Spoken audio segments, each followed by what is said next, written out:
All right, everybody, it's just about 6:15. A new week, a new round of ramped up efforts in California to keep several devastating wildfires from growing across the Los Angeles area. Crews were assisted over the weekend by downgrading winds, but officials fear that's not sticking. Things are going to change, and the risk is going to be elevated for new flames to erupt.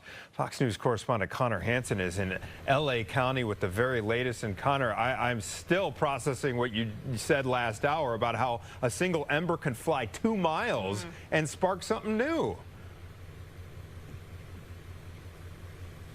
Yeah, and that's part of the reason these fires proliferated so much in the first place, because we saw those hurricane winds, hurricane force winds up to 100 miles per hour, spreading so fast, jumping highways and covering so much ground. It's not going to be that bad, but we are expecting around 50, 60 mile per hour winds later today, and maybe even worse tomorrow. And with thousands of homes already looking like this one, you can understand why crews are racing while we have the nicer conditions to lay down as many barriers as they can to prevent it from happening to other communities. Of course, we're seeing that death toll rise, already now at 24 people dead from these fires, and more are missing.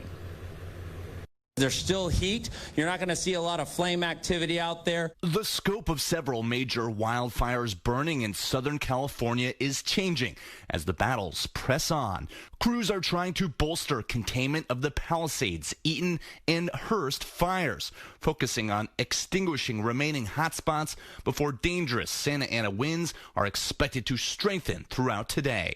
The National Weather Service issuing red flag warnings through Wednesday. These fires started amidst conditions where the winds were gusting to levels of 80, 90, 100 miles an hour. Firefighters fear elevated winds could cause thousands of already charged structures to flare up again. This comes as crews searching the burned areas are recovering more who died in the flames. We have resources, hand crews, engine companies out there scouring the edge. Community members, meanwhile, are joining forces to help their neighbors in need, from the creation of donation drop-offs. You can't just sit around when people are in pain. You have to get up and do something. To churches opening their doors to those whose congregations burned to the ground. The church is not a building. The church is the people, and the church can worship anywhere. And nearby communities are still on eggshells, rightfully so, with that wind in the forecast. Now, officials were pressed on if they're prepared for this wind and if they'll have enough water. They say they are, and we sure hope they're right. Anita, Anthony? Yeah, Connor, can you describe where you are and what is around you? It looks like maybe a burned out car behind you. Is that right?